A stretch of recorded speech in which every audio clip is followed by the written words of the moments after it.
body is a pre-cultural given. And coming with the body is this amazing thing which everyone wants to give away, throw away, get away from, called the felt moment of immediate experience. The felt moment of immediate experience. This is you, now, here, in your body, with the cheeseburger slowly dissolving, the cup of the caffeine, the bladder, all of these things, collisions, concrescences, the crossing of trajectories of mental process, digestive process, metabolism, intent, income, emotional state, the felt presence of immediate experience, lodged in the body-mind system in the moment. That's who you are. That's what they can't take away from you. So there then, one can begin to build outward from that core and say, aha, so the stuff of understanding is not information passed by culturally validated coding systems among the primates at high chatter rate. In other words, the truth is not in the public space or the historical space. The truth is in the felt space of the body in the moment. How's that? Cool. Okay. It's a pleasure to be here. It's a pleasure to see so many people here.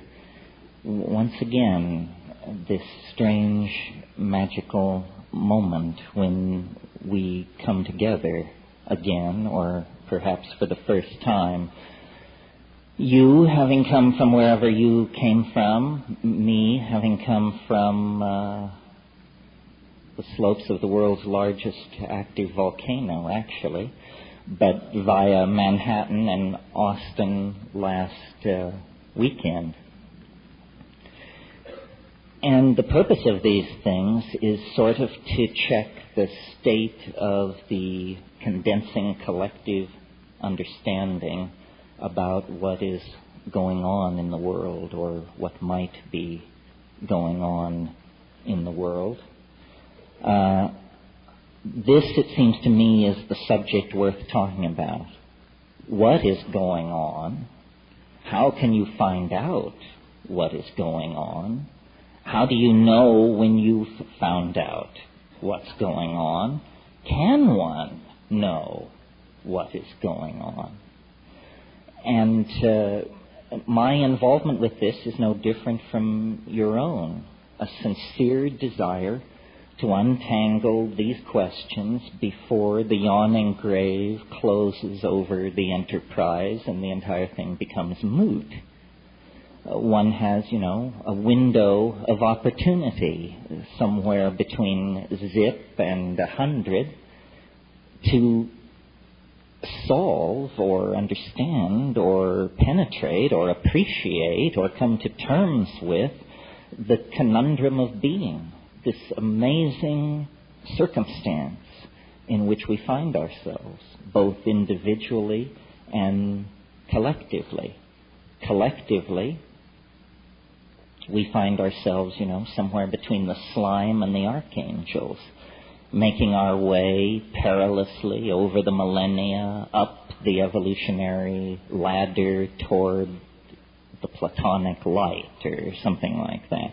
At least this is the myth of intellectuals of the high-tech industrial democracies evolved over the past 150 years. The triumphant ascent of organic life toward ever greater complexity. Individually, we each find ourselves born into a culture we had no share in designing, but that we will be expected to inhabit, inculcate, and in fact pass on to our own progeny. And so this is our circumstance, I think, individually and collectively, thrown into being, Heidegger said. We didn't ask for it. Here it is. What are we to make of it? And obviously, if you toured the halls of this exhibition, we are to make much of it and money of it. These two principles seem to emerge. That there is much to be said, many ways to slice the pie, and the market economy is a very fertile domain in which to thrash this all out. You can sell your answers, you can trade your answers, you can upgrade your answers, you can subscribe, serialize, retrofit, export, import, and reinvent answers. Ultimately, I wonder how satisfying all this is. And I'm always amused at my own position in this situation.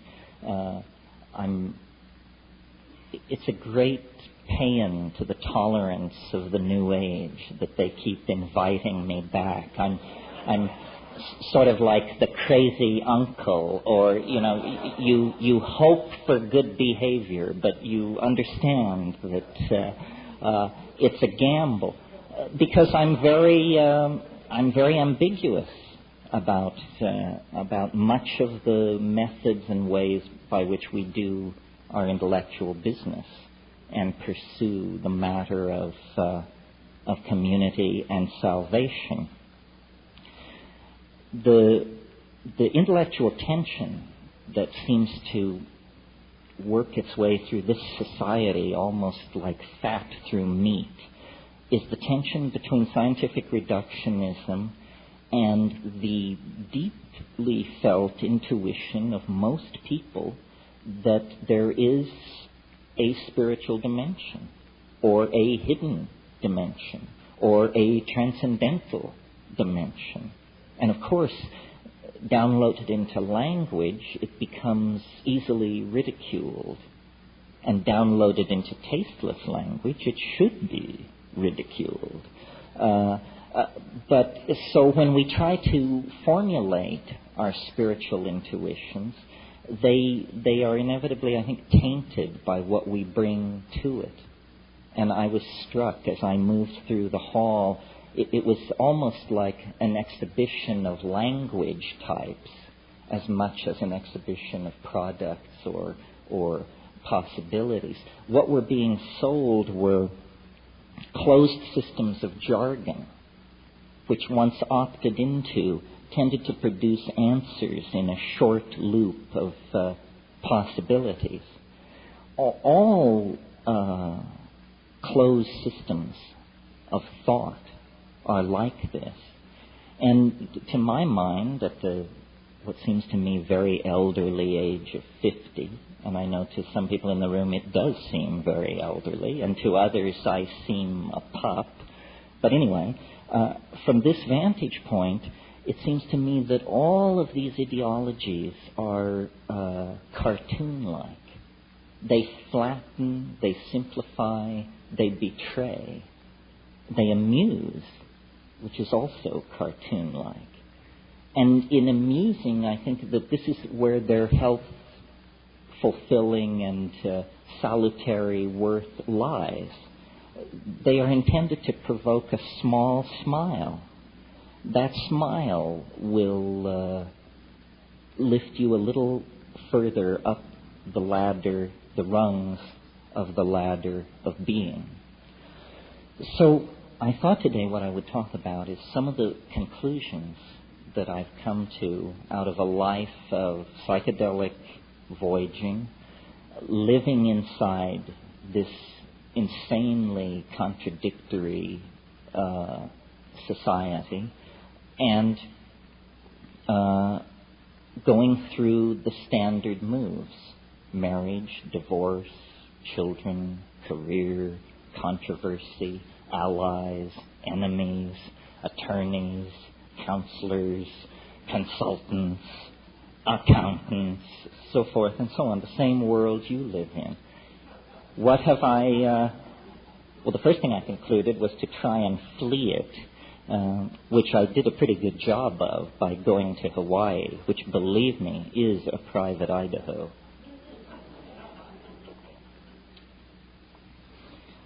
But the conclusions that I've reached are not politically correct anywhere. And so I'm very happy to offend everyone, because that seemed to be what I did best, and there's no sign of mellowing at this point. So the conclusion that I reach vis-a-vis the individual and civilization is this: culture is not our friend. Culture is not your friend. It's not my friend. It's a very uncomfortable set of accommodations that have been hammered out over time for the convenience of institutions. A young man gets his first dose of the news that culture is not his friend when told that he's going to be given an air ticket and some training and sent to an exotic country to kill its inhabitants in the name of some political ideal. You have to be fairly dense not to get the message at that point that culture is not your friend. It is using you for its purposes. You would never dream of doing what it now proposes as the only conceivably right and righteous course of action. Well, that's, a black and white, a stark and enormous example of what I'm talking about. But I think every day, in thousands of ways, we betray our impulses toward wholeness, toward community, toward freedom, toward the spirit by genuflecting to cultural values that are squirrely or toxic or simply wrong-headed or obsolete. Culture is not your friend. It's an illusion. What kind of an illusion is it? And this sort of leads on to the other thing I've come to. It's a childish illusion, is the kind of illusion it is. Recently I had a physical examination with my doctor, and after it was all over, he leaned back in his chair and he said, well, most people your age in the 19th century were dead. Yes, quite true. People live a great deal longer in the 20th century. And consequently, I think part of what drives alienation is culture is like being taken in a crap game. If you play long enough, you will figure out that you're being screwed. And, of course, if you die shortly into the game, it never enters your mind. We are all, some of you may have seen the little saying that hangs behind bars in Minnesota, "We get too soon old and too late smart." Well, some of us are getting smart earlier and earlier. And what is seen through to then is the fact that culture victimizes, ideology victimizes. These things are all con games. Reality, culturally defined reality, is some kind of an intelligence test. And those who are joining are failing the test. This is very clear to me looking at,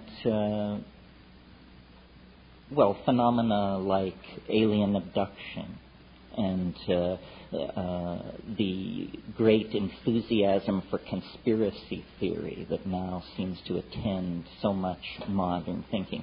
Again, these are epistemological cartoons where low production values made acceptable through tolerance of TV is allowing people to accept material into their own story which should actually end up on the cutting room floor. Nothing is what it appears to be. Surely you've noticed that. That's A, right? A is nothing is what it appears to be. Well, therefore, complex, difficult, tricky, and mercurial things are even less likely to be what they claim to be than other forms of reality. So, confronted with the endless whispered rumors and doctored photographs and breathless testimony from the denizens of trailer courts and so forth and so on, what is one to make of all that? Well, I think the message is return to basics. The information matrix has become compromised. The data stream is now suspect. Return to first principles. What are first principles? That's what the 20th century is trying to figure out. Yes, what are first principles? I'd like to suggest to you that a place to begin is the body. You have one. It isn't ideologically defined. It can be ideologically defined. In Catholic school, the nuns used to tell us we should dress in darkness so we wouldn't be an occasion of sin to ourselves. That's an example of the body becoming ideologically defined. But it precedes culture. Culture has to deal with the fact that your eyes are on the front of your face and your anal pore is located near your genitals. Culture would probably rather have it some other way. It would be so convenient, but hey, it's a given. I'm so happy our rumps don't swell in estrus the way some of the other primates do. Can you imagine Giorgio Armani trying to create a line of fashion that comes to term with that? But I digress. So the body is a pre-cultural given.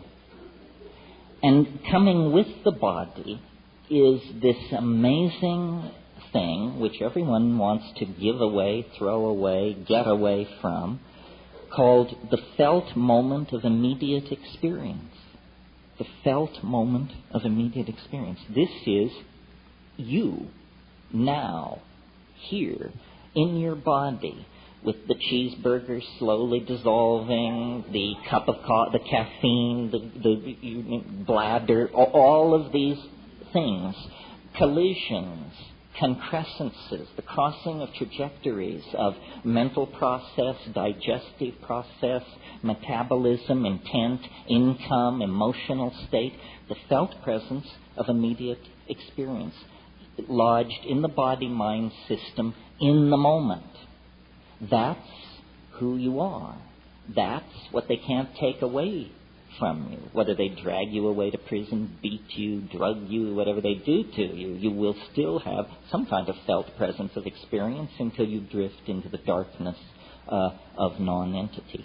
So there then, one can begin to build outward from that core and say, aha, so the stuff of understanding is not information passed by culturally validated coding systems among the primates at high chatter rate.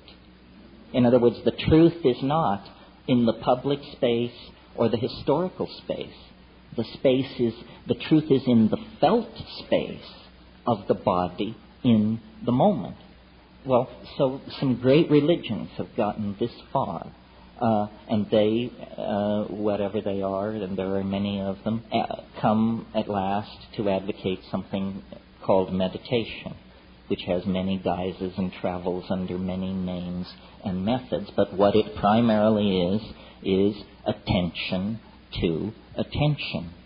And what it primarily reveals in the ordinary metabolism is frankly, bloody little. Good meditators will tell you how incredibly boring it is. And the rhetoric of the religions that have made meditation the centerpiece of their ontology is a rhetoric of nihilism. I mean, this is, I should have said Nihilism. Because this is sort of the dirty little secret of Buddhist ontology. It isn't the cheerful new Buddhism being exported from California. It's the old-style Nagarjunian Buddhism that says, it is an emptiness within an emptiness, after an emptiness, before an emptiness. This is Nagarjuna on the nature of Bodhi mind. But, interestingly, meditation pursued not for years or lifetimes, but pursued as a cultural project over centuries, leads not to a clarifying of this philosophical emptiness, but to a discovery that the depths of nihilism, the depths of non-entity are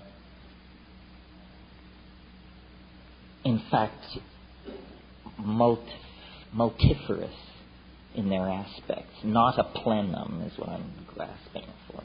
Not a plenum, not an undivided Platonic thing, but an environment of spirit, meaning, power, intentionality, entities, intelligences, levels, swarming in the imagination. And these things can be accessed through drugs, through extraordinary physical practices or ordeals, through various kinds of driving of physiological systems like sonic driving, through drumming, or physiological driving through repeated chanting. And then the ordinary boundaries of culture and of body dissolve into a much larger realm, the imagination. And it is this imagination that I think is the place to put our attention. The imagination is a dimension of non-local information. Quantum physics is now moving towards securing the idea that in some kind of a mathematical superspace, all particles in the universe maintain a kind of super state of connectivity called Bell's non-local connectivity. What this means to me is that the imagination is literally another dimension, a dimension that is non-local. Now, the mind, the animal mind, the human mind, the Paleolithic mind, evolved as a master coordinator of sensory data coming into the body from the senses about the level of threat and danger in immediate three-dimensional space. That's the mind's evolutionary function, to preserve the body, to preserve the genetic stream of unfolding by detecting and avoiding threat. And so our minds have evolved in the same way that water takes the shape of its container.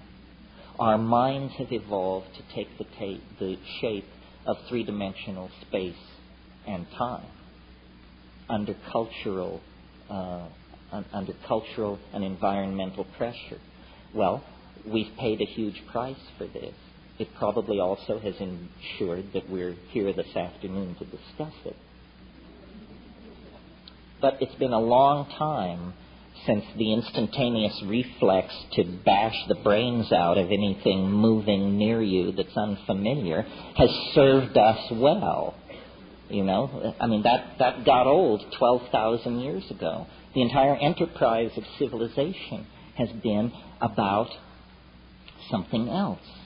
The felt presence nearby, ineffable, unsayable, but uncannily penetrating, of beauty, of mathematical connectivity, of supernatural power. And so these are the things, the exploration of which, the singing about of which, make us human beings. The exploration of the universe of the unseen is the business of human beings. It's why we are the way we are. It's why we will be the way we will be. It's how we got where we are. How is it done? It's done by dissolving ordinary cultural boundaries, by perturbing consciousness, and by paying careful attention to the results and attempting to build models therefrom. Now, in the last few thousand years in the West, this enterprise has been tamed by priestcraft, which combines the enterprise with judicious politicking and a certain amount of ass-licking. Before that, the enterprise was untainted by such secular concerns. It was full force forward into the unknown. And this is the great era of shamanism. And what is shamanism but philosophy with a hands-on attitude? Philosophy not made around the campfire, but philosophy based on the acquisition of extreme experience. That's how you figure out what the world is, not by bicycling around in the burbs, but by forcing extreme experience. The reason people refer to psychedelic endeavors with the vocabulary of travel, taking a trip, and so on, is because that is an extreme endeavor. It's the same endeavor. It's the leaving behind of the values of your own culture. You know, take nothing but a change of clothes, fly to Benares, and take up residence at Dasasamid Ghat among the Charas sadhus, and I guarantee you, whether you resort to psychedelics or not, you will experience boundary dissolution, a reorienting of categories, and a reframing of your perspective on your life and your being. So extreme experience is the necessary key. This is true in all forms of endeavor. I mean, if you want to understand the atom, you have to smash it. You know, sitting around looking at it, it will never yield its secrets.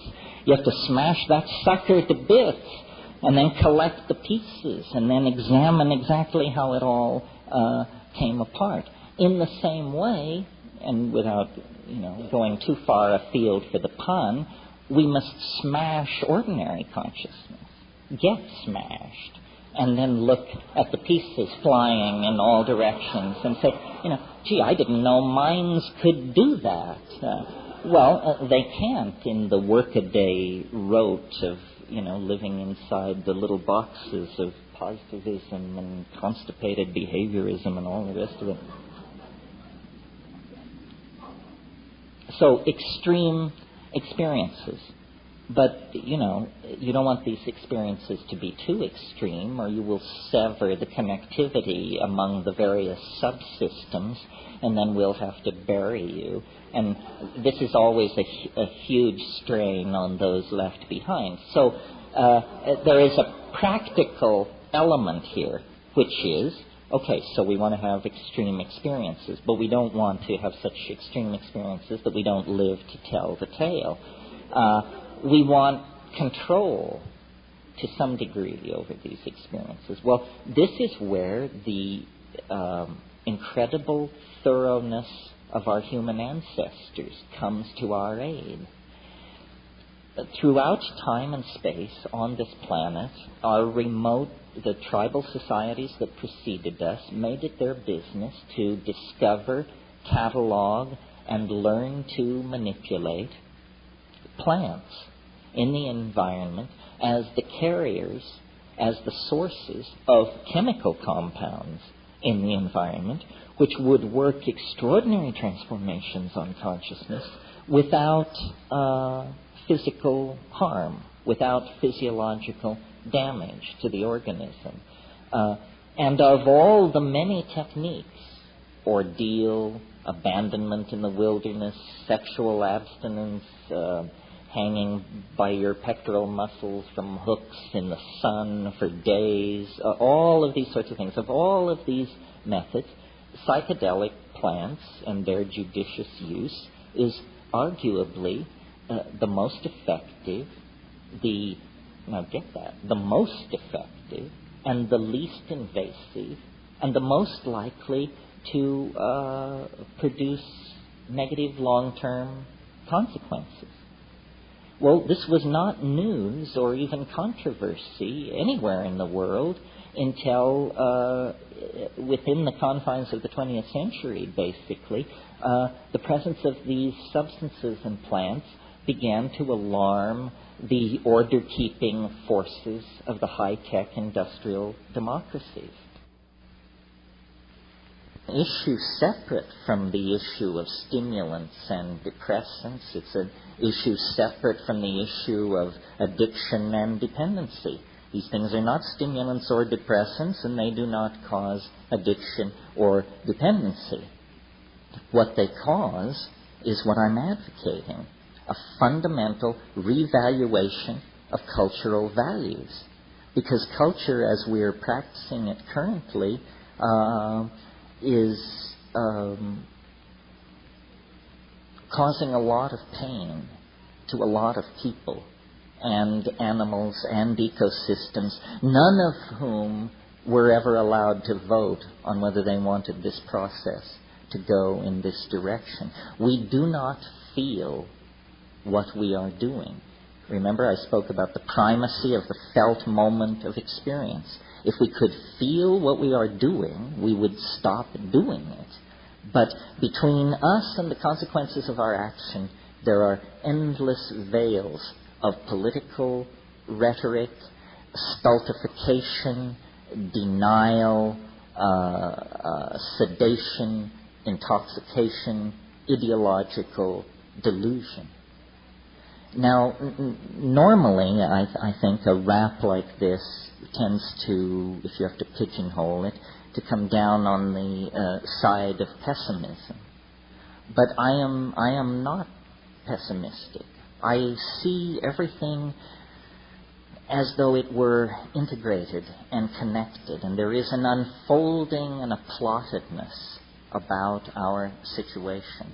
It's not for nothing that at the very pinnacle of the age of faith in the machine and science and male dominance and projection of strategic weaponry and so forth and so on, that there should come from the gentler societies of the world, from the rainforests and high deserts of the world, the news of these plants.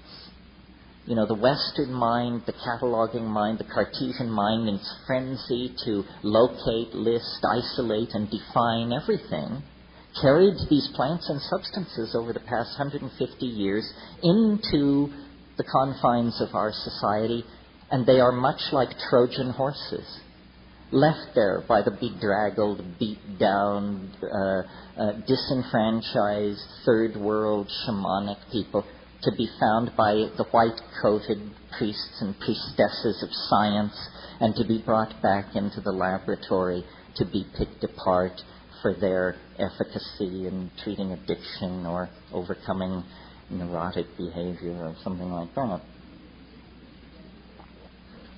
But of course, the neurotic behavior that they impact upon is neurotic behavior so wide, so deep, so revered that it is in fact cultural values themselves.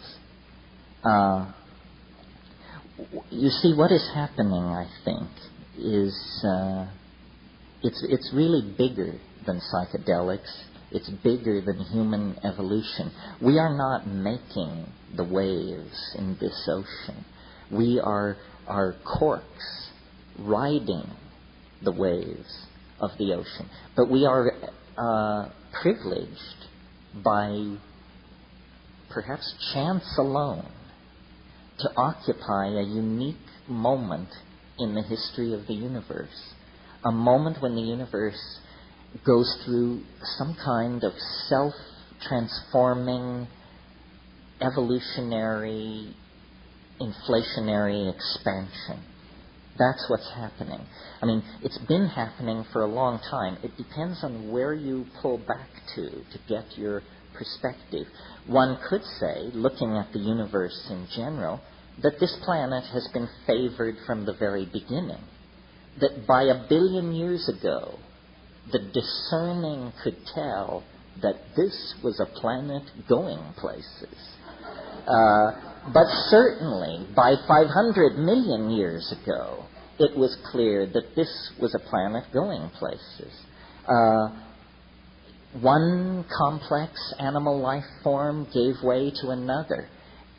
Catastrophes, yes, but never catastrophes so total that the enterprise was wiped out. We know that 65 million years ago, a catastrophe, an asteroid, a planetesimal impact occurred on this planet. Nothing larger than a chicken walked away from that on this planet. A bad day, you say. But were it not for that bad day, we would still be the egg-eating shrews at the edge of the reptilian garden party. These marvelous flowering plants, chock full of psychedelic alkaloids, none of them would have existed. The flowering plants and the higher mammals all arose in the wake of this planet-scouring catastrophe. So, you see, there is built-in to the larger systems of nature an enormous, what my mentor Eric Jansch used to call metastability. They are metastable. They are not easily deflected. An event as large as a planetesimal impact basically only resets the evolutionary clock by a few million years, and then in almost overleaping itself to make up for lost time, out of all of that catastrophe come primates, animals of such complexity and coordinated sensoria that they are wonders to behold, and from them, and quickly, then come abilities never before seen in the world of organic organization. Freely commandable languages, spoken languages, symbolic activity for the first time. Well, at that point, even the academics believe human language is less than 40,000 years old. That means it's as artificial as the dirigible or the hypodermic needle. It's an invention of some sort within the confines of human history, or at the beginning of human history. Recall, in South Africa, we have fire pits and stone tools 2 million years old. Those are not Homo sapien tools, but they're the tools of Homo habilis, the preceder, the preceding ancestor in the human line. My point is, we are caught up in a process of unfolding complexification that has now lodged in our species. We are its source at this point. At one point, its source was the geology of the planet. At a later point, closer to us in time, its source was all biological diversity. But as the novelty has increased, the domain of its expression has narrowed, and it is now confined largely to the human species. Oh yes, the rest of nature continues the slow unfolding of continental drift and gene mutation and transfer and so forth. But these things have now receded into the background as the human adventure takes center stage. So it's almost as though, in fact, this is what I believe, that we are not pushed from behind by the causal unfolding of historical necessity, but that we are in the grip of an attractor of some sort, which lies ahead of us in time. And so we are not, as it were, following what the statisticians call a random walk across the temporal landscape. In fact, the temporal landscape is a canyon with incredibly steep walls, and we are only free to move within very narrow confines as the grip, almost the morphogenetic intensity of the attractor at the end of time increases its penetration and its hold over our imaginations, our city plans, our technologies, our religious ontologies, our medical strategies, so forth and so on. Something is revealing itself to us, through us. And as we get closer, the chatter of noise and static being given off of this thing increases exponentially because, McLuhan said once, he said, we move into the future like a person driving who uses only the rear view mirror. That's how we understand the future, by driving in the rear view mirror. All of our models of what lies ahead are based on inverted models of the past. And the one thing you can be certain of is that won't do it. Because we can see a person standing in 1900 using that method would have been wrong about the late 1990s. A person standing in 1600 using that method would have been wrong about the late 1900s, and so forth and so on. You cannot extrapolate from the future from the past into the future, because the real nature of the future is its ding en sich, the thing in itself, and that's what it's trying to reveal. And so the whisperings that reach the ears of the channelers, the visions that come through the hands of painters, sculptors, choreographers, musicians, all of the felt presence of the invisible world is now incredibly pregnant with this message of transformation. And the challenge for each of us is to streamline our language sufficiently that we may mirror this thing in a way that is both true to it and rationally apprehendable to ourselves. And this is a fractal boundary. This is a test of intelligence, because the thing in itself cannot be rationally beheld. The enzymologist J.B.S. Haldane once said, the world is not only stranger than we suppose, it's stranger than we can suppose. That to me is a dizzying thought, and obviously true. So what we want is a model true to the stranger than we can suppose, but not so alien that there is no emotional or spiritual support in it for the enterprise of being human. How do we do that? How do we inculcate the unspeakable mystery of the transcendental object at the end of time with the mundane nexus of real occasions that happens to be our own existence? Well, to my mind, the answer is it lies in the ability to assimilate paradox. And that means you have to transcend the idea of a closed logical system. You have to live with the idea that there is no intellectual closure. This is, in fact, the door marked freedom. But you've been taught that it's the door marked madness. To live in the light of paradox. Things cannot be, we are taught, both A and B simultaneously. This is Aristotelian logic. A is A. This is as old as thought in the West. But it has to be overcome. And in the felt presence of the moment of immediate experience, it is overcome. The mystery does not lie far. It lies in the immediate moment, in the act, the fact of being. The only time we really confront this is in the psychedelic experience or other moments of extreme epiphany. The model that I have come to wrap around all of this, because I think it's simple and straightforward and it leaves plenty of room for people to add their own filigree, is a dimensional model. God forbid, a mathematical model. But it works something like this. I mentioned earlier that our senses have evolved as a threat detection device and have sort of crunched us down into three-dimensional space. The shaman, wherever and whenever he or she does their shamanizing. The shaman is a person who is able to transcend the dimensional confines of cultural existence. They know more than the people they serve.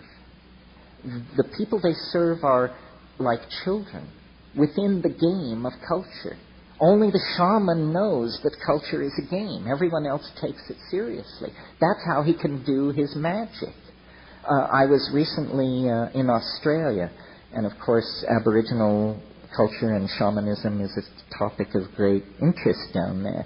And I learned, maybe some of you already knew this, that the term for shaman among English-speaking Aboriginals, of whom there are many, some who have spoken it for several hundred years, or over 100 years anyway, the term for shaman is simply clever fella. And if someone says, I am a clever fella, they are making a professional claim of great weight. But I love that, because it says it all. A clever fella. When I was in the Amazon in my exploring days, we would go up these rivers to these bare-assed folks and to spend time with them. And the people would want to, touch the outboard motors and look at your camera equipment and the butterfly nets and gather around, open-faced, totally innocent. You could always tell the shaman. Because, first of all, he usually didn't come out to see who was there, even though no one ever came. Even though these people had visitors once every 6 months, the guy who wouldn't come out of his hut for the only event in 6 months was inevitably the shaman. And when you met him, he wasn't interested in your Velcro or your break-apart, glow-in-the-dark little trinkets or any of the rest of it. He was looking straight at you through the eyes outside of culture, saying, what kind of a person are you? Are you a fool or are you a clever fella? What is your measure? How much of the situation do you understand? How many levels are you simultaneously aware of at this moment? And, looking into the eyes of that sort of person, you either grow or turn away. You have not much choice. So what's happening with the shaman, I think, is he's a hands-on mathematician, a hands-on non-Euclidean geometer. The shaman enters into the quote-unquote chaos of the psychedelic experience and sees that it is not chaos. It is hyperspace. And in it, the adumbrations of the trees of possibility can be followed. One can see who stole the eggs. One can see who cuckolded the chief's nephew. One can see who will die and who will live. One can see how the weather is going to change, and one can know where the game went. And this is not magic, not in that world. It's impossible in three-dimensional space and time. But in fourth-dimensional space and time, it not only is possible, it's inevitable and unavoidable. It's a different kind of way of being with the information. And, I'm sure many of you have your own psychedelic epiphanies that are as gripping and as fascinating as anything that has happened to me. Epiphanies that show that under certain circumstances, the ordinary boundaries of information, space, time, limitation are dissolved. And it may happen only for a moment. It may involve a curing with a laying on of hands. It may involve a sudden insight into a set of complex relationships. It may involve a sudden, unexpected certitude about how a certain event went down that, when checked upon, turns out to be true. What we know about the world is defined by our culture. And the way culture does this is through language. You can't know or perceive or appreciate what cannot be brought in to the domain of language. You can't publicly know or appreciate these things. You can feel them as the rich contextual embeddedness of your own being, but you can't communicate them. Sometimes when I read Marcel Proust, I come upon passages where the conveyance of the information, of the emotion, is so exquisitely subtle that I have the feeling, I know what he means. I felt this, but I never dreamed I would ever see it in print or have a thought about it that I could share with anyone else, because it is so subtle. So the challenge to all of us, I think, is not this one-dimensional chasing after of answers. This is a fool's game, but an actual stepping back to gain perspective and to realize, salvation is always available. It's in the moment. It's an act of understanding. It doesn't come down through a lineage. It doesn't come through a substance, an empowerment, a word. It comes through understanding. Salvation is an act of rational apprehension of some sort. And, I really believe that we are now in a relationship to the transcendental object at the end of time, such that the revelations are daily. The unfoldment, the connectivity, we can see light at the end of the tunnel. I've had long practice at this. I've been thinking like this since 1968, talking about it like this since 1980, but I never knew how it would come or what it would be. In the last few years, with the rise of a technological, a cultural artifact like the Internet, I now see how it will make its way into the world. We are building the nervous system of the human oversoul. We are individual units operating under social rules that are pushing us ever closer toward dissolving our societies, human groups run by rules, into telepathic collectivities of some sort. The chaos of the Internet is chaos only to the constipated order freaks of the Hobbesian sociological machine. It makes them uncomfortable because they can't find the head, they can't find the hierarchy. But it's head and hierarchy that have distorted and made human institutions so abrasive and uncomfortable for the people who inhabit them. So I really believe there is no contradiction between technology and the spirit. There is no contradiction between the search for intellectual integration and understanding and the psychedelic experience.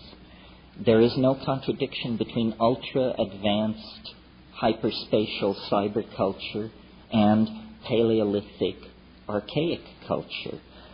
We have come to the end of our sojourn in matter. We have come to the end of our separateness. This is all very scary. None of us know what it means, but the forces that have been called into being are now beyond the control of any institution or any strategic planning committee or any banking committee. These things have a life of their own. There is a morphological unfoldment occurring on this planet. It is bringing forth some entirely new order of being. We are a privileged part of this. Individually, our hope is to understand and participate in the epiphany. There is no blame Nothing is off-kilter or wrong or unnatural or artificial. No principle has been betrayed. This is how it is supposed to be. But as it picks up speed, it's going to become more and more frightening as most metaphors fail. And this is why the rise of cults, and why the grasping at ontological straws, and why the whisperings from various corners of the universe have grown to a roar, because we are uncertain. We are not sure. But I think you become sure by connecting to the source. And then what you become for other people is a source of reassurance. There isn't the perfect metaphor for understanding this situation is a birth. If you had never seen a birth and you were rushing about your daily business and suddenly came around a corner and this was happening, as, for example, could happen to you in India or in Africa somewhere, and here you confronted human birth, if you had not been prepared for that moment, you would have a real emotional thing on your hands. It looks like a medical emergency. Blood is being shed, organs are being stretched, there's pleading and groaning and moaning. You have to have your chops very together to look at this situation and say, how wonderful. New life coming into the world as it has always come into the world. Now, a birth can be simple and easy, or it can be prolonged and tormented. It can be an occasion for joy, or it can end in catastrophe. The key is preparation, understanding, awareness, and a desire to meet the experience in all of its fullness. The birth is coming. The birth is coming. And what it does to the social systems we've put in place, the groaning ecologies that are taking the weight of our billions, what it does to the atmosphere, what it does to the economies upon which you and I depend, this all depends on how educated and enlightened each one of us can make ourselves as the thing moves toward completion. And it's no time for foolishness. And it's no time for rumor mongering, and it's no time for throwing away your epistemological razors and indulging in the spreading of unlikelihoods. It's time to actually pull together. The plants are the pipeline into the Gaian intention. It's just not a coincidence that these plants carry this immense spiritual message. They are the pipeline of Gaian intentionality. We were not out of balance for millions of years, or hundreds of thousands of years of intellectual existence, in which we had humor and song and ribaldry and poetry and horsing around and art and theater. We were not out of balance because our religion involved the dissolving of our cultural values once a week or once a month back into the mysterious mama matrix of primordial being. Once we cut that off, once we began to make it up, or to listen to the most shrill among us make it up, we were lost. That's what we're returning to. Our story is the story of the prodigal son. We left the family farm, the balance, the domesticity, and we made a shaman's journey deep into the heart of matter and of energy, of space and time. We return with gifts, with understandings no shaman before ever had. Quantum physics, fractal mathematics, astrophysics, cosmology, the knowledge of DNA. This is real knowledge, and we shed real blood to obtain it. Now it can be given meaning by being brought under the umbrella of authentic, archaic, human values informed by relationships with psychedelic plants. This is the comfortable future, the hopeful future that lies ahead. To the degree that people turn their back on this, they are going to have a rough a rough time explaining to themselves and their children just what exactly is happening at the end of the 20th century. Okay, that's my rant. Now I want to hear from you.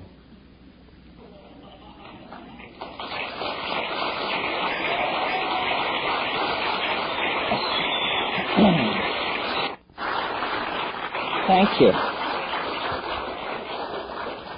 I mean, I really think, and let me say a couple of things. These things are much more fruitful in the question and answer period, at least for me. And then the other thing I want to say is about the psychedelic community of Chicago.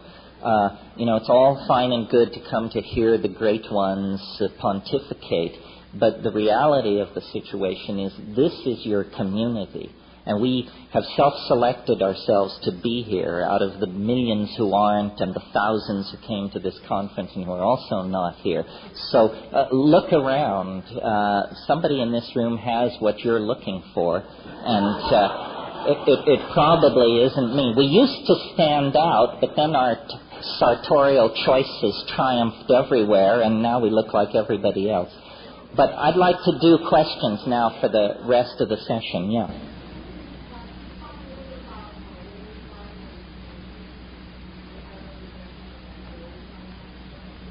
Yeah, I stay away. I stay away from talking about my own mathematical theories because the word mathematics is guaranteed to clear a hall in most situations. But I think it's perfectly just to do this very briefly. Two things are completely obvious to me that science has missed, and you're smart people. Check it out. Isn't this true? That the universe has gotten more complicated as we approach the present, that everything they ever told you on Discovery Channel or anywhere else supports the idea that the universe in the beginning was simple and then it got more complicated, right? So that's a truth that reaches notice across biology, geology, astrophysics. It's a cross-disciplinary truth of great power. Well, then here's a second truth related to the first. This movement into complexity from the remote past to the present is occurring faster and faster and faster. And that's where we come into the picture. You see, we are animals, but we are animals plus. Animals plus language, plus technology, plus religion, plus analytical analysis, so forth and so on. We represent some kind of an experiment in a deepening of complexity. And historical change occurs at orders of magnitude faster than biological change. And very recently, pick a number, 100 years ago, 50 years ago, something like that, it seems like we entered into an even deeper involution of the spiral. Well, you don't have to be a rocket scientist to figure out that the spiral closure that's moving faster and faster is now moving so fast that its culmination can be imagined to occur within a human lifetime. And I think that that's true. I think we are the last generation of proto-human beings, and that beyond us lies something very hard to imagine. The human-machine symbiote, something which is going to spring, not from our loins, but as Zeus's daughter sprang, in a sense, from his forehead. And it's not simply a new species, it's a new order of being. It's as dramatic a break with the earlier orders of natural organization as the eukaryotes were from the prokaryotes and the land animals were from the sea. How does that make us feel? Well, I don't know. How does it make you feel? It's a complicated feeling here. In Silicon Valley, there are people every day who go to work with the phrase in their mind, the great work. And what is the great work? The great work is the handing on of human civilization to a species intelligent enough to appreciate the enterprise. And, it will be a symbiote, we hope. It will be an AI, for sure. It's here. It's here. I mean, it depends on how much you understand. and who you know and which technologies you follow.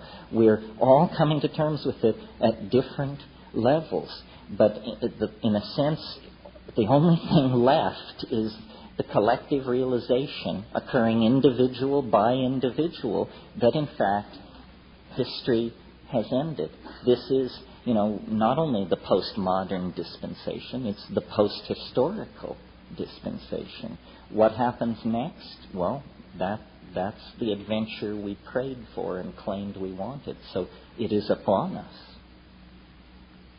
Yeah. In the back.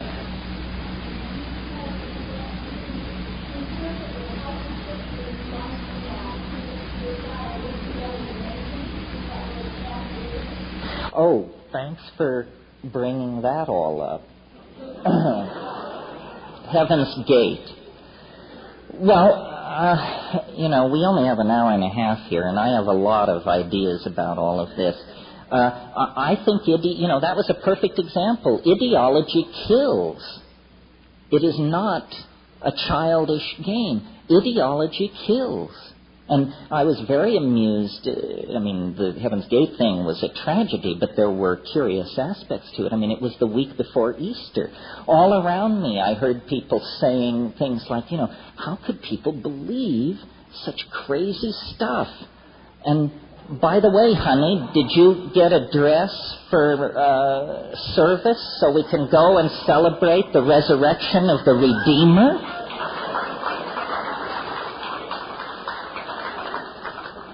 And you just wonder, whose ox is getting gored here? Because something is absolutely nuts, but 400 million people believe it, that makes it okay. But if 20 people believe something nuts, that's a cult. I have all of this gives me the creeps. I have an absolute horror of belief systems and cults, and I've never met a guru I really liked. I've never met one I've trusted. Alice Roosevelt Longworth, Teddy Roosevelt, some relative, I don't know. Anyway, she used to say at these White House dinners that they would give in the Roosevelt administration, she said, if you have nothing good to say about anyone, sit by me. And I'm sort of in that position. Being on the celeb circuit and so forth, I have a chance to sort of be behind the scenes. And since I wasn't appointed or nobody ever came to me, or I feel free to report to you because I identify with you. I don't identify with them. I identify with you. And I'm telling you, keep one hand on your wallet and the other hand over your anal pore. This is the way to approach all of this. Belief is hideous. It's also completely unnecessary. Ideology. Imagine a monkey walking around with the idea that he or she possesses certain truth. You have to lack a sense of humor to not see the absurdity of that. If you met a termite who told you he was on a quest for certain truth, a small smile would tug at your lips, I hope. Do you believe for a moment that we are different from that termite? I think not. I think not. We understand what we can understand. We build models. To do this without realizing the tentative nature of the enterprise is just damn foolishness. Here, my brother put it very well one time. He said, have you ever noticed that as we build the fire of understanding brighter, the greater the volume of darkness that is revealed? Or here, I'll put it for you in a geometric model. As the sphere of understanding expands, the surface area of ignorance necessarily grows ever larger. How could it be otherwise? Well, so then get a grip, All of these things are candles lit against the darkness. But that's why I say the thing to keep coming back to is the felt presence of immediate experience. Not how do I feel as a feminist or a Marxist or a devotee of Hieronymus Bosch or whatever. How do I feel? Period. Not through the filter of ideology. As I look back through history, as you look back through history, very few ideologies last very long without going sour or becoming toxic. So why should we assume, as all those naive societies in the past assumed, that we are, have 95% of the truth and the other 5% will be delivered by our best people in the next 3 years? Fools have always believed that. But the smart money knows we ain't even close. You cannot today explain how I can think to myself, make a fist, and make a fist. What you're seeing is mind over matter. I say make a fist. I make a fist. This is the defeat of science, behaviorism, causal theory. It's defeated by something as simple as that. So get into the mysteries of the body, the felt presence of the moment. Somebody else here. Oh, I don't know. Yeah.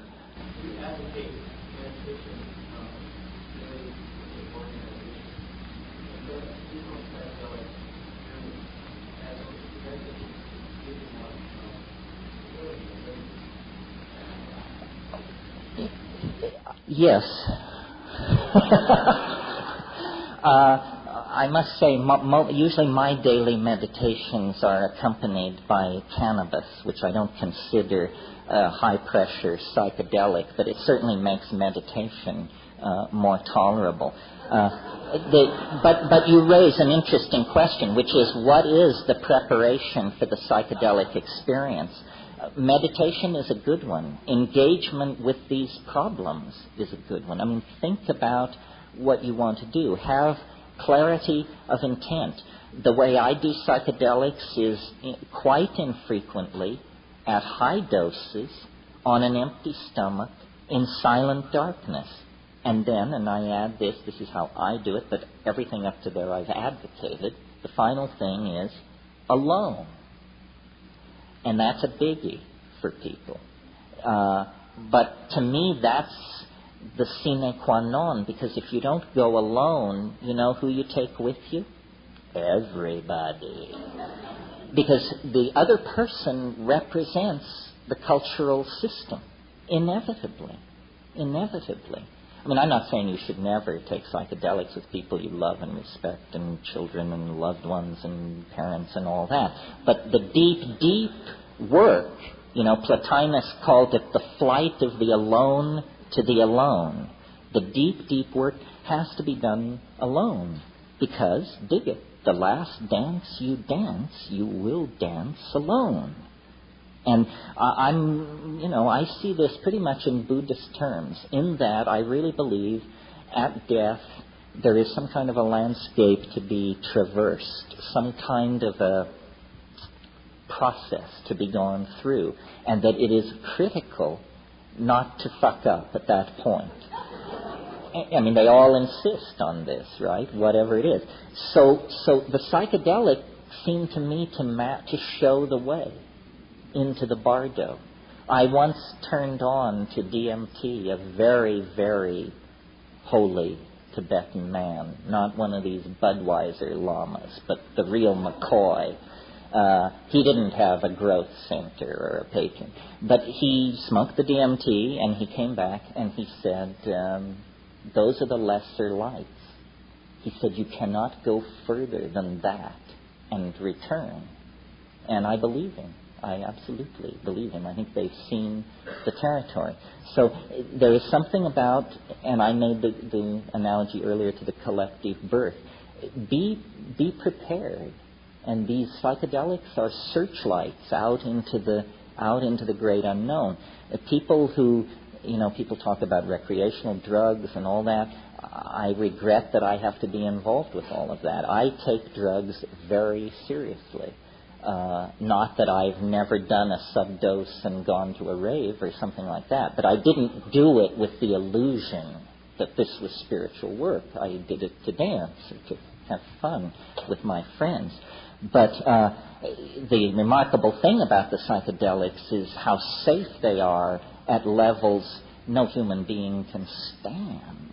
you know. I mean, we know the LD50 of psilocybin. It's hundreds of milligrams per kilogram. Nobody's ever taken more than 40 or 50 milligrams, because beyond that, the human cognitive machinery can't process the data. I mean, it is literally beyond languaging. I have a friend who every time he takes psilocybin, he says he tries to stand more. And I know exactly what he means. I've had conversations with that entity in there where you say to it, okay, you know, the dancing mice, all this, it's very nice. We're feeling pretty comfortable here. Show me what you are for yourself. Show me what you really are. Well, immediately the temperature drops.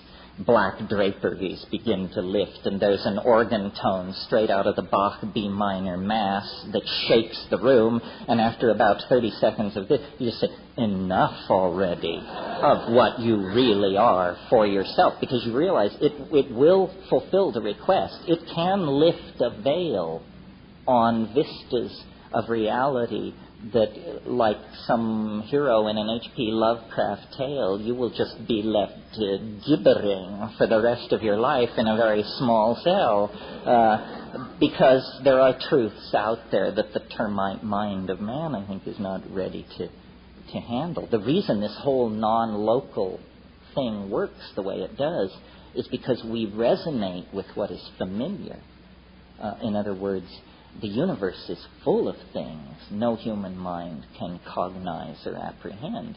But because we cannot cognize or apprehend these things, we do not even notice them. They are, as it were, in the background. What's in the foreground is everything at least familiar enough that we can relate to it as strange.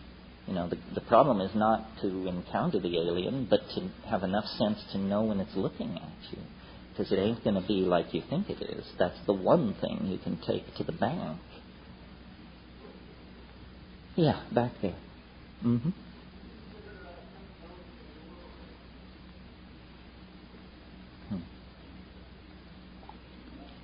Do I consider psychedelics a door or a window?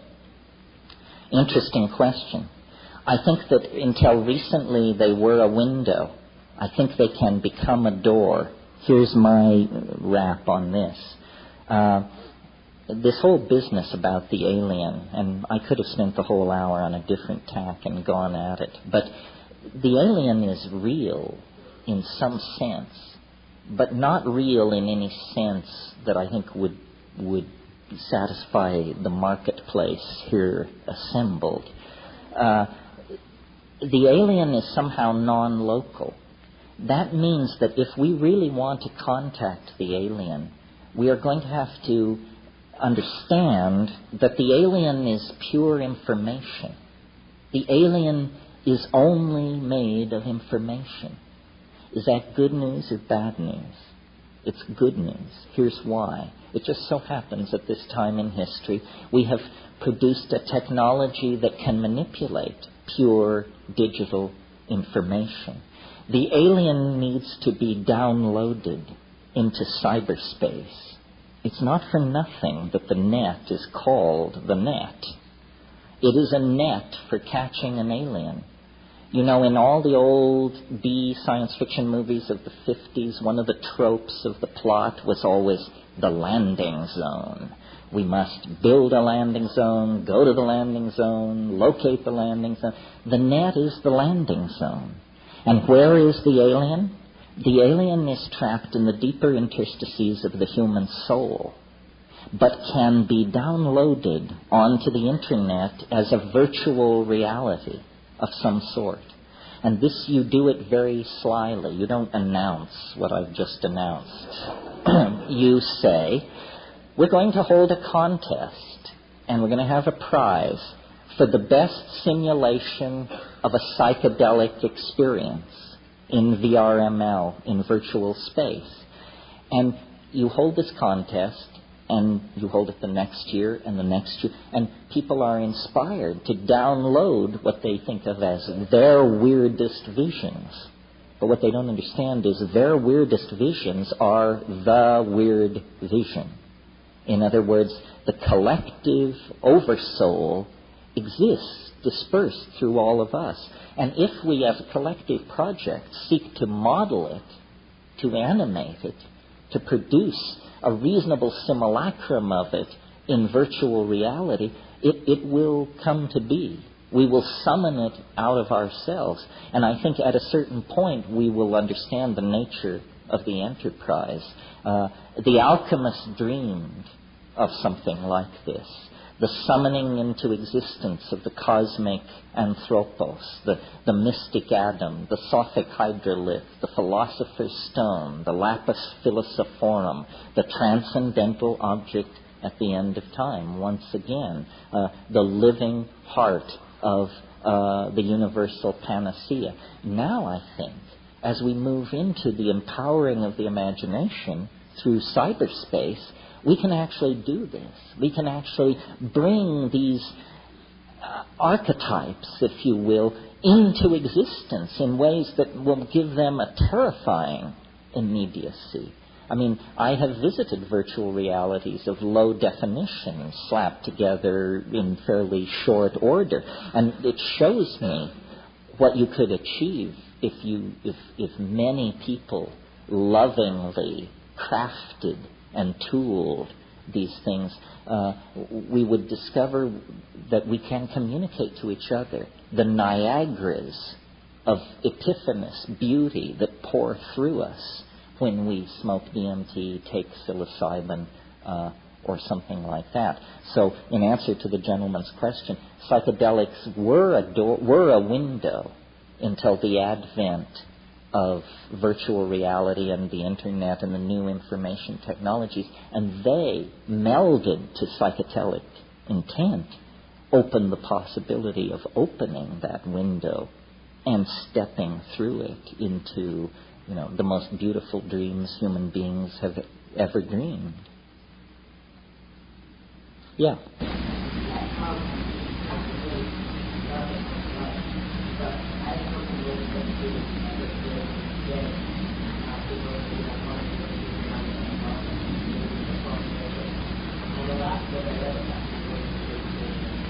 Mm-hmm.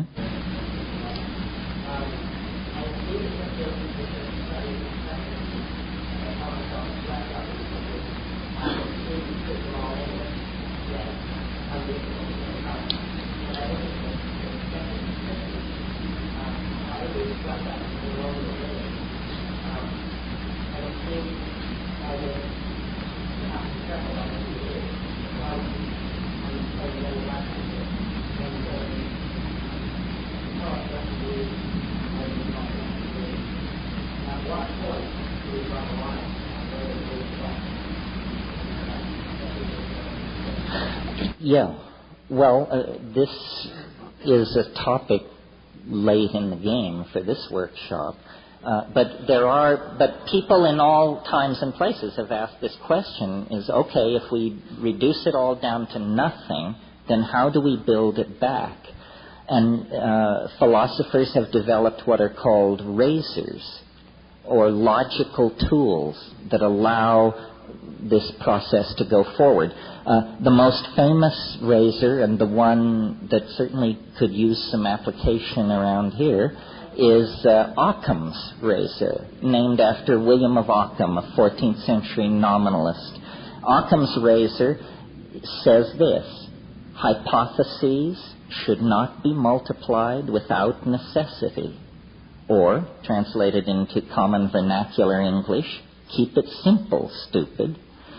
In other words, the simplest explanation is always to be preferred. Never choose a more complicated explanation over the simpler explanation. So, for example, a light is seen in the sky. Simple explanation, aircraft. Complex explanation, you know what.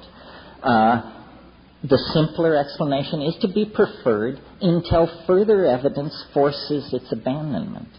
And God knows, even with this razor in place, you're forced to some pretty complicated hypotheses by some situations. But if you will rely on your own intuition, the felt presence of immediate experience, and logical razors, another good one, I call this one the Gorbachev razor. Trust but verify. Trust but verify. It's okay to trust as long as you verify. This keeps you out of trouble. So these are simply the rules of mental hygiene that are no longer taught because commercial interests have determined that people who don't know these things are easily manipulated in the marketplace, and people who do know these things are not. It's horrifying to realize that whether you can think straight or not is a decision being made for you by the Fortune 500 corporations. Is it one more argument for overcoming culturally reinforced childishness? One more, and then we're going to have to clear this for Whitley Strieber, who has lots to say to you, I'm sure. Over here.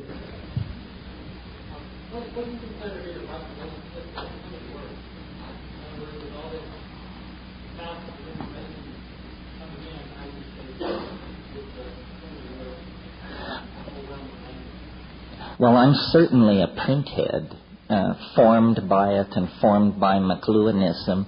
I'm not an angry printhead. In other words, I don't like all this denouncing of youth and all this talk about cyber-driven illiteracy and all that. First of all, I don't think it's true. I think people who spend hours and hours a day on the Internet are exposed to vast amounts of information that synchronistically or otherwise forms their opinion. I think the printed word at this point is a glorious art. It's funny you should ask this question. Here it is, 1997. We have many things to celebrate this year in America, the mission to Mars, for example. But one thing we have to celebrate that probably hasn't been mentioned here today is American literature is alive and well. Thomas Pynchon has written a brilliant new novel, a novel that will make you proud to be a reader of English and an American, a novel called Mason and Dixon. Don DeLillo, a very different sort of writer, has written a brilliant end-of-the-century statement called Underworld. American art and letters is very healthy. And actually that leads me to the final thought that I want to leave you with, which is the way to react to all of this stuff is not to believe or to denounce or to... The way to relate to what is happening to us is to produce art. Put the art pedal to the floor. If you paint, if you sculpt, if you write poetry, if you dance, if you declaim, whatever you do, that is the oversoul trying to come through. We are never closer to the quintessence of the human collectivity than when we produce art. These are the larger semiotic messages that are seeking to pass between us. And no one who creates art fully understands their own art. But if they create it out of honesty and from close to the bone, it can't fail to elevate. We don't have to understand what is happening to us to affirm our humanness and to contribute to the future that is unfolding. Thank you very, very much.